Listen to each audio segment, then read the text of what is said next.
बा का कहा दिया आई सुनी जा बलमा मिल गइल बेवड़ा मैं का करूं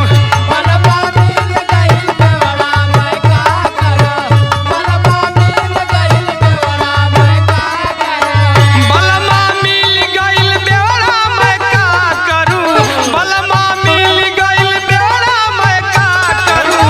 हमके पटावल चाहे देवरा मैं का करूं हमके पटावल चाहे देवरा मैं का करूं हमके पटावल चाहे देवरा मैं का करूं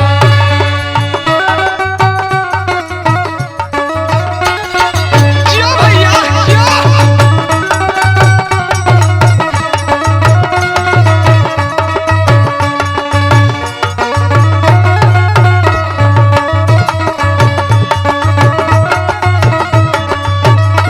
आगे का कहा दिया कौन साहब ने कहा दिया का कहती आए भैया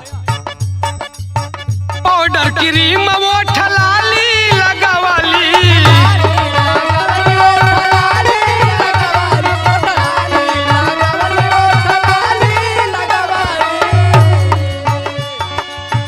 खोद खाद के केतनो जगवाली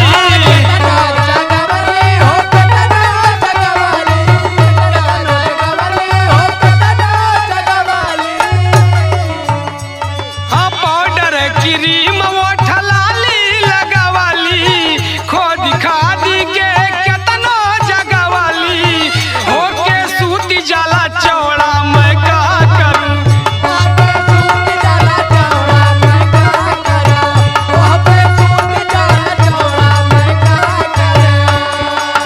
बलमा मिल गइल बेवड़ा मैं का करूं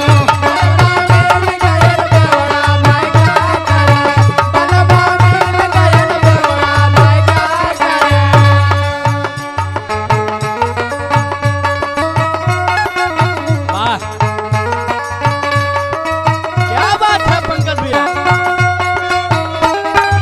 यो!